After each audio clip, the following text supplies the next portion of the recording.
Hello, guys. This is Cesar. Welcome to What's the Pitch? This is episode 3, and on this podcast, I'm going to come up with a movie title, and then my co-hosts, Eddy and Kevin, are going to come up with a plot. And at the end, I'll decide if I greenlight that movie. Are you guys ready? Absolutely. Oh, yeah. Totally ready. All right. The title that I got for you guys today, I have no genre, no nothing, is Escape from Crystal Garden. Escape from Crystal Garden? Yes. Oh, Go. man.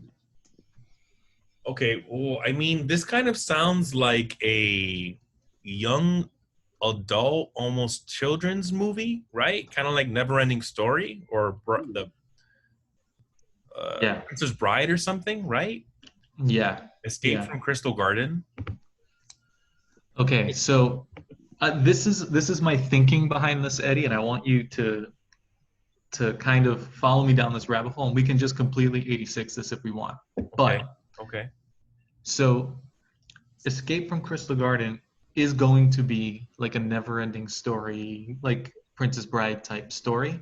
Yeah. But the reality is you find out that it's almost like how Wizard of Oz, it's like everything's a parallel to Dorothy's life. Ooh, okay. It's like that, but what it is that it's someone who uses crystal meth, and they are imagining this world, and they're high on a trip. Like they're on a trip Oh right my now, and everything's God. in their mind, Yeah. and they're Yes, trying to get that's to the it. crystal garden, and to Yes, get to the that's crystal garden is them going to their drug dealer. So at the wait, So wait. So this is not a children's movie anymore. It is. No, it is.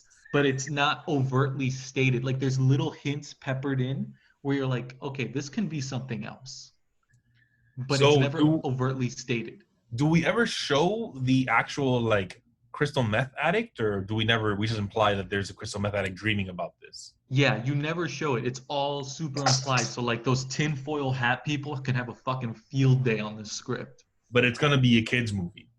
Yeah, it's 100% a kid's movie. Wow. Not 100%. Like 95% of kids movie. Yeah, it's 5% 95% a kid's movie. Yeah, of really yeah. fucking crazy shit. So Yeah. the tone of this movie, it's a light tone. It's like a comedy, or is it like a fantasy story, or is it like kind of Yeah. like I feel like it's like dark? a fantasy story, almost like the Princess Bride, where the protagonist is meeting all of these people, almost like Wizard of Oz, who are teaching him all these lessons, and the lessons are actually a metaphor for getting off of drugs, but we play it off as they're a metaphor for something else.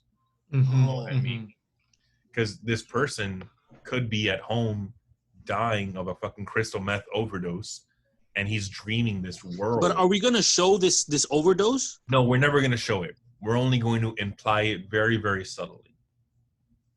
Yeah. Okay.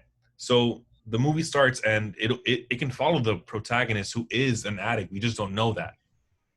And Yeah. the person is in do they just wake up in the Crystal Garden?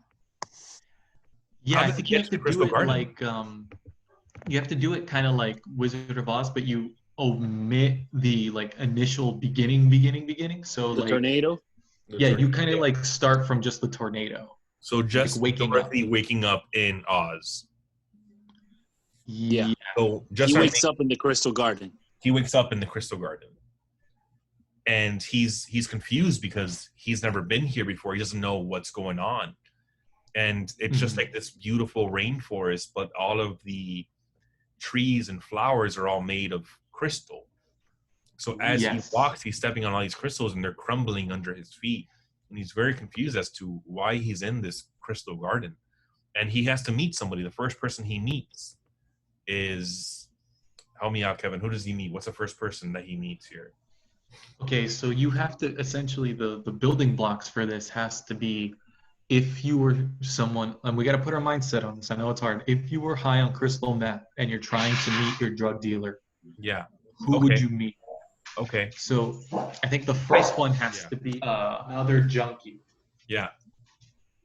So the other junkie within this world will be similar to her. So I guess she'll be like I guess like a native character, like how would I put it? Like you know, like in Fern Gully, like there's like a native to like the Fern Gully land, Yes, but they're not absolutely. human, but they're not. Yes. So she's like kind of like that. It's like vaguely human, but not 100% human.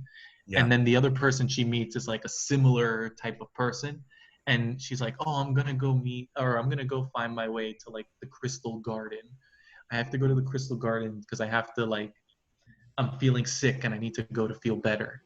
And he's like, oh, I'll join you because I'm feeling sick too. Let's Because both go to the Crystal Garden. is there a doctor in the Crystal Garden? Is that what we're trying to say? Yeah, yeah. There's like a fairy godmother or Fairy something like a fairy. godmother, yeah, who's Yeah. almost portrays the doctor role, and the fairy godmother is a metaphor for the drug dealer that they're gonna go meet in the Crystal Garden. Yes. So our main character meets a native of the land, a crystal person, we can say. Mm-hmm. This person is made out of crystal, and we said it's a woman. Mm-hmm. Needs to go to the doctor. He's not feeling so well himself. He says, I'll follow you to the doctor. Yeah.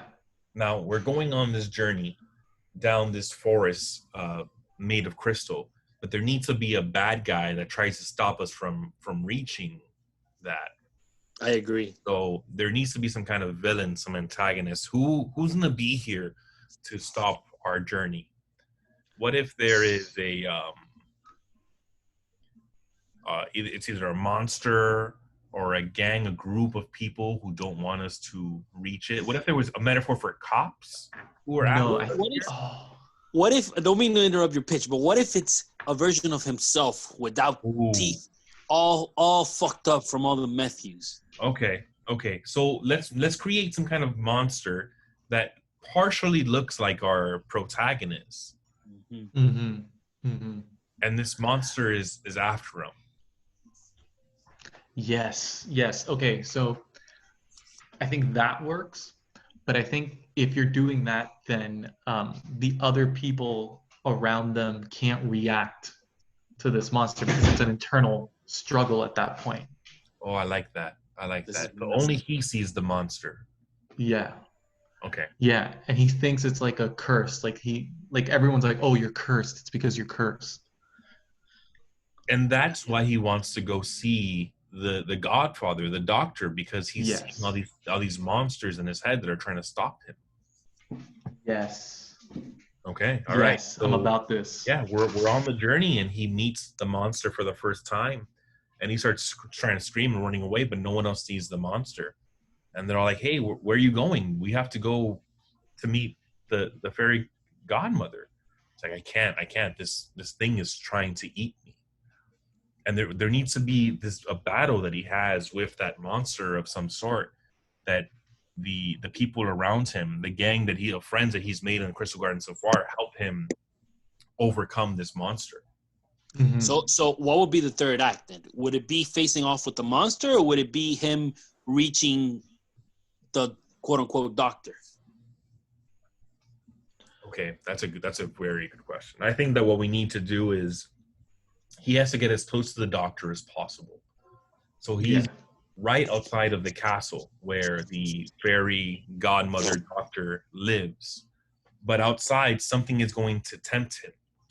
This metaphor for drugs that we've had, it's going to be the one thing that's going to make him feel good. So maybe there's like the monster at this point becomes friendly, the version of himself. So he's had fights with the monster 2 or 3 times in first act and the second act, but now in the third act, the monster is next to the castle and he's like, "Hey man, I just want to apologize. I want to help you get into the castle. There's a door in the back. Come follow me there." And the friends he's made along the way are saying, "Hey, don't trust that monster. We can go in here together. We've come this far together." That monster seems a lot more tempting, because he's saying, "I can get you in there quicker. I have something for you. Come with me." You know, I feel like we lost the whole children aspect of this. It's become a dark ass fucking story. Well, it's like the never-ending story, bro. It gets a little dark sometimes, a little scary. Yeah. All right. We're an '80s children's story. Yeah. Okay. I have another question for you guys before I decide whether to greenlight this movie or not. Okay. Who would you cast as the lead in this movie? James Timothy Franco. Charlemagne. Oh, damn. I thought. Done. Oh, Who? fuck. Timothy Chalamet. Oh, bro, Timothy how you gonna Chalamet. do that to me, bro? What? You Bro, don't I like him? I love him. That's it. He can look You're like a drug gonna addict, turn but him he looks into like a a crazy meth. person. You're gonna turn him into a meth addict? Yeah, absolutely. He's gonna look like a great meth addict, bro. I mean, if it's with Timothy, this is almost for sure getting greenlit. Almost for sure. This is Yeah. it, bro. And you need to have Danny DeVito as the monster version of him. But he scaled up. But He scaled up to normal human size. Yes. CGI. They All made right. him a little bit taller, like a regular person. Yeah. Okay. All right. That's why it's a little unnerving. I think the ending needs work, but I think this movie's getting greenlit. Okay. I think it's only going to get greenlit because of Danny DeVito and Timothy Chalamet. I think besides that, this movie doesn't deserve the kind of fucking praise it's going to get. I mean, a lot of movies just get greenlit based on the casting, so I think we're good on that. True. I think we're good. All right, guys. All right. Well, that was episode 3 of What's the Pitch. Let us know if you would greenlight this movie, and also let us know some titles you want us to pitch. Thank you, guys. See you next episode. Bye, guys.